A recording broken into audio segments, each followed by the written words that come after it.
দূর প্রবাসে পাড়ি দিলে তো সবাই পর হয়ে যায়গা। আমিও তো আজকে প্রবাসে চলে যাবো, তোরাও তো আমার পর হয়ে যাবি গা। বন্ধু তুই এটা কেমন কথা কইলি?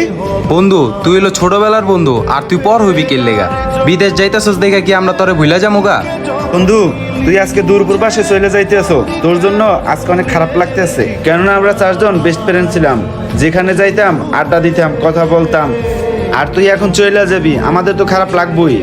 বন্ধু ঠিক আছে, তাহলে তোরা থাক, বাসা হিসা পড়ছে, আমি এয়ারপোর্টে যাই।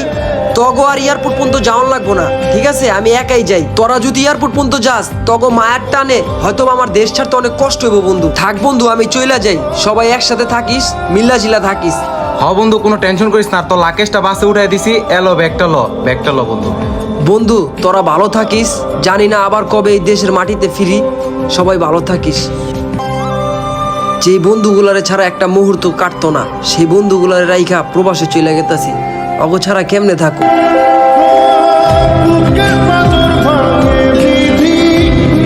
বন্ধু আজকে ছোটবেলার বন্ধুরা আমগোরাইখা দূর প্রবাসে পাড়ি দিল। ওই আজকা প্রবাসে যাওয়ানে ছোটবেলার আগের স্মৃতিগুলো সব মনে পড়ে গেল বন্ধু।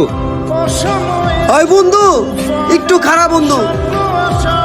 বন্ধু তগরে ছাইরা দূর প্রবাসে যাইতে আমার ইচ্ছা করতেছে না, অনেক কষ্ট হইতাছে।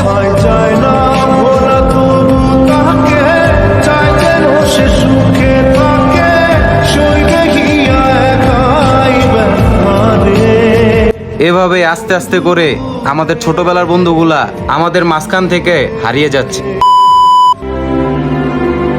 6 মাস হয়ে গেল প্রবাসে আইলাম, বন্ধু বান্ধবরে কল দিলে খালি ব্যস্ততা দেখায়।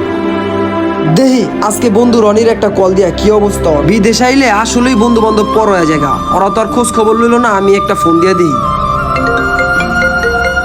কি রে, তোর পাশ থেকে রাসেলে ফোন দিল? না না, ওর ফোন রিসিভ করা যাবে না, ফোন দিলে কবি টাকা দে বন্ধু। কিছুদিন আগে ওর থেকে টাকা নিছিলাম, এখন যদি টাকা চাইয়ে বয়, না না ওর ফোন রিসিভ করা যাবে না, কাইটা দেই। কি ব্যাপার, বন্ধু ফোনটা কাইটা দিল না? আরেকটা বার কল দিয়ে দেখি। হ্যাঁ আবারও ফোন দিছে, ওর কোনো খাইলে কাম নাই। দূর বেটা, ফোনটা কাইটা বন্ধ করে থুইয়া রাইখে দিই, আর ফোন দিতে পারবো না। হায় রে বন্ধু, ফোনটা কাইটা দিল আবারও। ওই ভাবছে মনে হয় ওর কাছে যে টাকাটা পাম, ওই টাকাটার লেগে চাওয়ানোর লেগে মনে হয় ফোন দিতাছি। আমি তো বন্ধু বান্ধবের মায়া ছাড়তে পারি না, এর জন্যই তো কল দিলাম। মার মার মার মার মার, এদিকে মার। আরে বন্ধু রনিরে তো কল দিলাম, ব্যস্ততা দেখাই দিল। এবার বন্ধু মামুনরে একটা কল দিয়ে দিই, কি অবস্থা ওর। ওই বেটা দেখ রাসেলে ফোন দিতেছে, দৌড় কাইটা দে তুই। মামুন নদী ফোনটা কাইটা দে দেহি, আরেকবার দিয়ে দিই ফোন। হালাই দি আবারও ফোন দিছে। যা মরে গেলাম গা। ওই বেটা তুই এত ফোন দিতেছস কে লেগা? গেম খেলতাছি, তোর কি কোনো খায় দয়া কোনো কাম নাই? আরে ভাই ফোন রাখ বেটা, ফাইজলামি শুরু করছস। গেম খেলা শান্তি পাই না, বন্ধু বান্ধব কাছে প্রবাসে ফোন দা পাগল বানা লইতাছে। হায় রে বন্ধু, অনেক ব্যস্ত হয়ে গেছিস তোরা। মানুষ ঠিকই বলে প্রবাসে আসলে সবাই পর হয়ে যায়।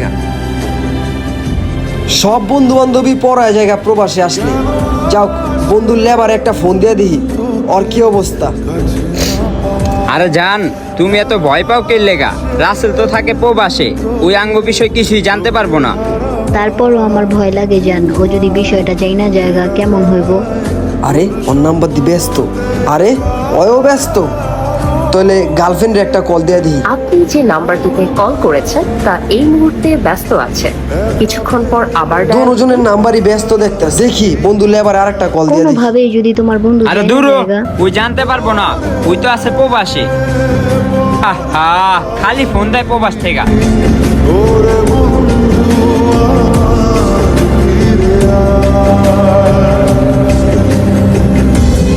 কি বুঝলেন ভাই এই ভিডিওটা থেকে?